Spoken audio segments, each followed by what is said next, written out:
ఓం శ్రీ మహాగణాధిపతయే నమః. శ్రీమాత్రే నమః.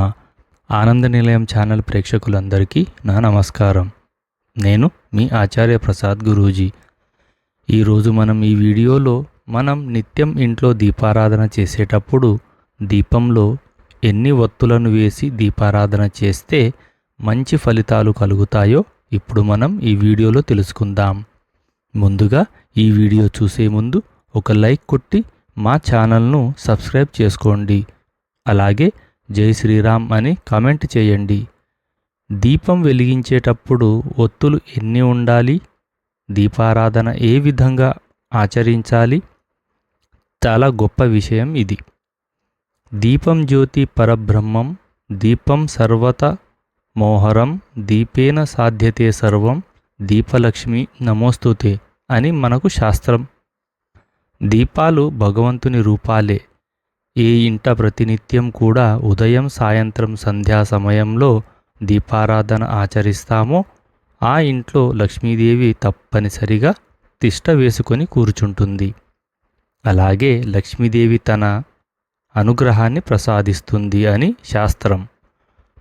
లక్ష్మీదేవి ఆగమన తత్వం కూడా అంతా దీపారాధనలోనే ఉంది.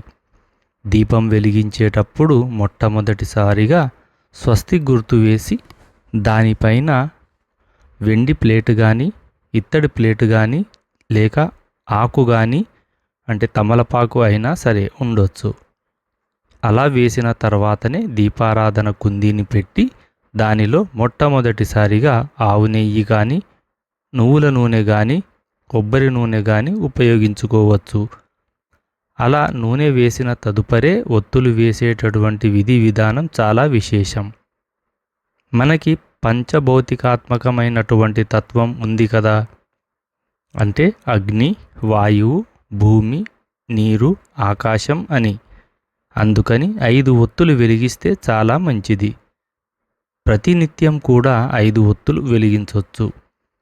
ఒక్కొక్క ఒత్తు చొప్పున 5 ఒత్తులు వెలిగించవచ్చు. దీపం కుందీలో అలా కుదరని వాళ్ళు 3 ఒత్తులు వెలిగించాలి.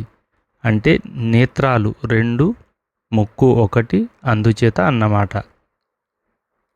2 కుందులు గనక పెట్టి వెలిగించేటప్పుడు 3 6 ఒత్తులు వెలిగించవచ్చు. అయితే ఒక ఆత్మని మాత్రం ఎప్పుడు వెలిగించాలి అంటే ఒక కుందీలో చిన్న కుందీలో నూనె పోసి ఏకవత్తి వేసి వెలిగించాలి. ఆ దీపం అగరబత్తితో కానీ ఏకహారతితో కానీ వెలిగించిన తర్వాత ఆ అగరబత్తితో నుంచి ఈ ఒత్తులు వెలిగించాలి.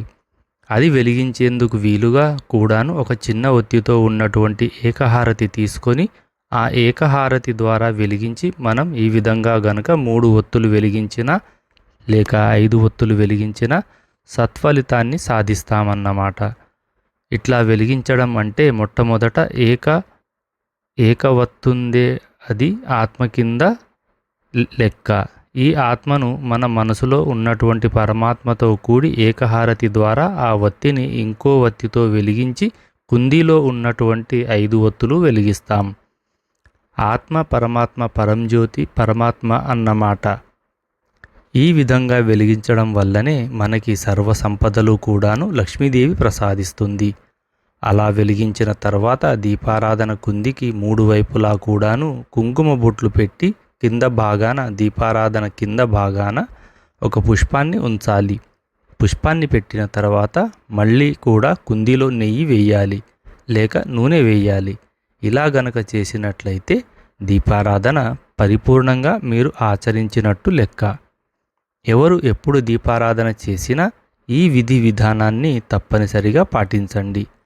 ఒత్తులు అనేటువంటివి మీ ఇష్టం 3 లేక 5 వాడవచ్చు. ఏకవత్తి మాత్రం దీపారాధన చెయ్యరాదు. ఒకే ఒత్తితో దీపారాధన చెయ్యరాదు. ఇది దైవదాదత్తమైనటువంటి దీపారాధన. ఈ దైవ ఆరాధన చాలా విశిష్టవంతమైన ప్రభావాన్ని ఇస్తుంది. ఏ ఇంట ప్రతినిత్యం కూడాను దీపారాధన చేయబడుతుందో ఆ ఇంట్లోకి లక్ష్మీదేవి ప్రవేశిస్తుంది. దీపం సర్వతో రక్షణ కవచంగా మనిషి ఆత్మను సంరక్షిస్తూ ఉంటుంది. అందుచేతనే త్రికరణ శుద్ధి కలగాలంటే మొట్టమొదట పూజ చేసేటప్పుడు గురువును తలుచుకొని తర్వాతనే దీపారాధన ఆచరిస్తాం. శ్రీ గురుభ్యో నమః అని చెప్పేసి ఔపాసన పట్టి తర్వాత దీపారాధన చేసేటటువంటి విధి విధానం కూడా ఉంది. ఇది మన భారతీయ సనాతన సంస్కృతి సంప్రదాయంలో విశిష్టవంతమైనటువంటి దీపారాధన. దీపావళి నాడు ఇంటి చుట్టూ అంతా కూడా దీపాలు అమరుస్తాం. అలా అమర్చేటప్పుడు 2 ఒత్తులు వేయొచ్చు. ఆ యొక్క మట్టి ప్రమిదలో నువ్వుల నూనె పోసి ఇంటి చుట్టంతా కూడాను దీపాలు పెట్టవచ్చు.